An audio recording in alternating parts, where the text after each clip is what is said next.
I thought I'd share some of the things I did today with my reef, and that included dosing Prodibio. So I put in Biodigest, Bioptim, Stronti Plus, and IOD Plus. These are the empty vials. It's in the tank. I went ahead and turned on the RO system to refill the reservoir that's under the reef. This reservoir can hold 43 gallons, and it usually takes about 10 days to empty out all the way down to the pump. But I usually also don't let it get down that low. So after a matter of a few hours, it was filled up to the top the way I like it, and it's ready for a full week of topping off. Went ahead and put some nori in the tank for Spock and the Tangs, and of course some of the other fish got involved as well.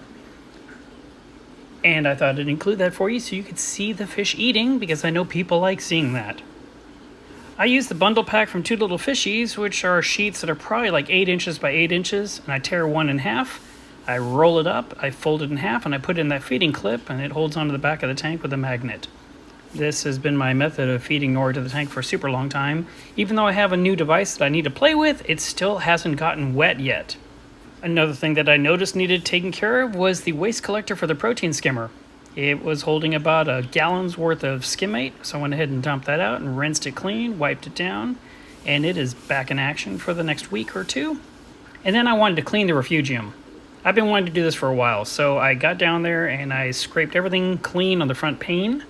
I also wiped the top rim of the acrylic down. I cleaned around those fans, and then I put the light fixture back down where it belongs.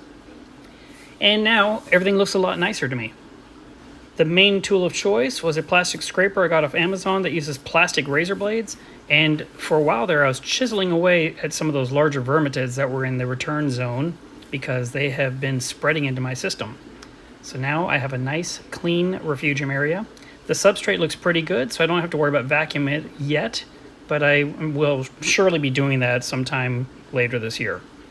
Then I had to do some water testing, so I grabbed my test kits and I grabbed a water sample and used the appropriate glass. I hope you do the same. And I went ahead and tested alkalinity first, because that is my preference, and I'm using the Smart Stir.